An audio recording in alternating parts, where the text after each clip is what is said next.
2 अक्टूबर है और 2 अक्टूबर जो है हम लोग एक राष्ट्रपिता जो महात्मा गांधी जी की जयंती के रूप में मनाते हैं। तो सबसे पहले मैं यहाँ पे उपस्थित मेरे जितने भी विद्यार्थीगण हैं और मेरे अध्यापकगण हैं, उन सभी को 2 अक्टूबर की जो है ढेर सारी शुभकामनाएँ। और साथ ही में जो है आपके दिलीप सर जी ने बताया गांधी जी के बारे में कि गांधी जो थे उनके बारे में क्या चीज़ें हैं वो आपको जानकारियाँ तो हो गई होगी, लेकिन उससे कुछ रिलेटेड और भी जानकारियाँ हैं जो मैं आपको देने जा रहा हूँ। तो देखिए, जीवन में जो है कोई भी व्यक्ति हो, चाहे हम हो, चाहे आप हो, चाहे इस पूरे वर्ल्ड में कोई भी पर्सन हो, उसमें कुछ न कुछ कमियाँ ज़रूर होती हैं।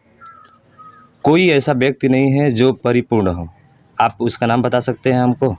कि कोई ऐसा व्यक्ति जो पूरा तरह से जो है उसको सब कुछ नॉलेज हो, सब कुछ जानता हो, पूर्ण रूप से है। क्या कोई है ऐसा व्यक्ति? नहीं, कोई ऐसा व्यक्ति नहीं है जो पूर्ण रूप से है। तो उसी तरह से हमारे महात्मा गांधी भी हैं, इन्होंने भी कुछ गलतियाँ की हैं और कुछ अपने देश के लिए जो है काफ़ी ज़्यादा योगदान है। पर क्या होता है कि बहुत से व्यक्ति ऐसे होते हैं जो महात्मा गांधी के बारे में गलतियाँ ढूँढ ही लेते हैं। तो गलतियाँ वही लोग ढूँढते हैं जिनके अंदर वो पहले से गलतियाँ मौजूद होती हैं। चाहे हम ढूँढे किसी में गलती, चाहे आप ढूँढे किसी में गलती, वो गलती पहले से आप में मौजूद होती है। क्योंकि हमारे हिंदी के जो टीचर हैं वो चंद्रशेखर गुरुदेव हैं, वो जानते भी हैं कि एक कबीर का दोहा आता है जिसमें बोला गया है कि बुरा जो देखन मैं चला, बुरा ना मिल्या कोई, जो दिल खोजा आपनो मुझसे बुरा ना कोई। इसका मतलब है कि बुरा जो है बुराइयाँ देखने के लिए हम तरह-तरह के व्यक्तियों में जाते हैं और देखते रहते हैं, फिर भी हमें कोई बुरा नहीं मिलता है, बल्कि वो बुराइयाँ हमारे अंदर पहले से क्या होती है, मौजूद होती है। ऐसा जो है कबीरदास ने कहा है। कि महात्मा गांधी जिनके पिता का नाम जो था करमचंद गांधी था, ठीक है, उनका जन्म जो है 2 अक्टूबर 1869 में हुआ था पोरबंदर ग्राम में, जो कि इस समय गुजरात में है। गुजरात के अहमदाबाद, आपने नाम सुना होगा, सुना है ना आप लोग ने? हाँ। उसके बाद से इनके जो पुत्र के रूप में आता है, हालांकि 4 ही पुत्र के रूप में ज़्यादातर लोग जानते हैं, लेकिन 5वां पुत्र एक बार कंपटीशन में पूछा हुआ था कि इनके 5वें पुत्र का नाम क्या है। तो मैं चारों पुत्र का नाम बता देता हूँ, जिसमें पहला है आपका जो है वो है हरिलाल, दूसरा है मणिलाल, तीसरा है रामदास, चौथा है देवदास और 5वें पुत्र के रूप में जाना जाता है वो है आपके जमनालाल बजाज, यानी कि जमनालाल बजाज को, ठीक है। तो ये कंपटीशन में हमारे पूछे जाते हैं कुछ फैक्ट, इससे महत्वपूर्ण जो है आप इसकी जानकारी रखिएगा। और इनके अभी सर जी ने बताया कि राजनीतिक गुरु जो है वो है आपके गोपाल कृष्ण गोखले, ठीक है, इनके राजनीतिक गुरु जो है माने जाते हैं। उसके बाद से इनका विवाह जो है 13 वर्ष की आयु में जो है कस्तूरबा से इनका विवाह हो गया था। ऐसे प्राइमरी स्कूल में जब ये पढ़ रहे थे, उसी समय इनकी जो है सगाई कर दी गई थी और सगाई के बाद से जो है 13 वर्ष की आयु में इनका क्या कर दिया गया, विवाह कर दिया गया। उसके बाद से क्या हुआ कि जब जो है इनकी मृत्यु की बात करते हैं, तो इनकी मृत्यु जो हुई थी 30 जनवरी 1900 जो है 48 में हुई थी। कब हुई थी? तो ये भी हमसे पूछा जाता है कि जब ये दिल्ली के जो है, ठीक है, दिल्ली के एक बिरला भवन है, दिल्ली में जो है एक बिरला भवन है, उस बिरला भवन में रोज़ ये जो है पूजा करने के लिए जाते थे। तभी जो है नाथूराम गोडसे ने गोली मार के इनकी क्या कर दी, हत्या कर दी, ठीक। उसके बाद से जो है बात करते हैं हम लोग कि ये जो महात्मा गांधी थे काफ़ी ज़्यादा जो है सत्य बोलने वाले, कहने का मतलब वो कभी भी झूठ नहीं बोलते थे।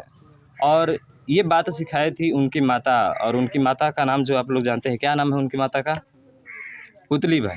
तो उनकी माता जो है पुतली बाई काफ़ी जो है ईमानदार थी और सत्य के मार्ग हमेशा सिखाई। ऐसा भी कहा जाता है कि हमारी माता जो होती है अपने बच्चों पे काफ़ी ज़्यादा जो है लगाव रहता है और काफ़ी अच्छी-अच्छी बातें जो है सिखाती रहती हैं।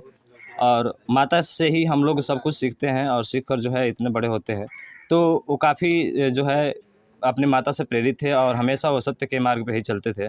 तो कहा गया कि जो है अब कुछ काम करने के लिए, करने का मतलब घर-वर का खर्चा-वर्चा चलाने के लिए ये अब दक्षिण अफ्रीका गए। जब दक्षिण अफ्रीका जा रहे थे तो इनकी माता ने मना कर दिया कि नहीं, दक्षिण अफ्रीका में जब जो है आपको जाना नहीं है। और वकालत कर रहे थे। वकालत आप जानते हैं किसको कहा जाता है? वकालत। वकालत जो एडवोकेट होते हैं, वकील होते हैं, जो दूसरे का केस लेकर लड़ते हैं। तो क्या हुआ इनके साथ जो ऐसा हुआ कि जब ये केस लड़ने जाते थे, कोई लेकर आता था केस कि देखिए हम ऐसा-ऐसा किए हैं और इस तरह की मैटर है हमारे पास। तो कहा कि ठीक है, आपके पास मैटर है और आप जानते भी हैं कि हमारे महात्मा गांधी काफ़ी सत्य बोलने वाले हैं। और इस तरह से जो है जब वो कटघरे में वहाँ पहुँचे, जो कि जहाँ पे फैसला होता है, तो वहाँ पे जब ये महात्मा गांधी जी गए तो जितनी व्याख्या उन्होंने दिया था, मैंने दूसरों ने कहा था कि जो है आप मुझे बचा लेंगे, ऐसा-ऐसा हमने कर दिया है। तो वही बात जो बोला था, वही बात वो जज के सामने रख देते थे वहाँ पे। अब इस तरह से वो बिल्कुल फँस जाता था, क्योंकि महात्मा गांधी जी ऐसे पर्सन थे जो कभी झूठ नहीं बोलते थे। इस तरह से शुरुआत में तो केस इनको मिले, लेकिन फिर बाद में क्या हो गया, मिलना बंद हो गया। जब जान गए कि ये गांधी जो है जिसको बचाना चाहिए उसी को क्या कर रहे हैं, जेल भेजा रहे हैं, समझ रहे हैं ना? तो जेल भिजवाने का मतलब उनका ये नहीं था, उनका था कि नहीं हम वचन लिए हैं माता जी से कि हम सत्य के मार्ग पे ही चलेंगे, तो सत्य के ही मार्ग पे चलते थे। तो उसके वजह से जो है उन्हें ये छोड़ना पड़ गया, उनका खर्चा-वर्चा ठीक से नहीं चल पाया था। और वैसे भी जानते हैं कि जब महात्मा गांधी दक्षिण अफ्रीका में थे, जब ट्रेन पे सफ़र कर रहे थे, तो वहाँ पे फर्स्ट फ्लोर का फर्स्ट जो है बोलते हैं ना एसी वाला जो होता है हमारा, उसमें उनका रिज़र्वेशन था, मतलब जाने के लिए। लेकिन फिर भी अंग्रेज़ों ने देखा कि ये जो है कैसे धोती पहना हुआ और फिर से जो है मतलब उनको जो है ट्रेन से क्या कर दिए, धक्का दे दिए।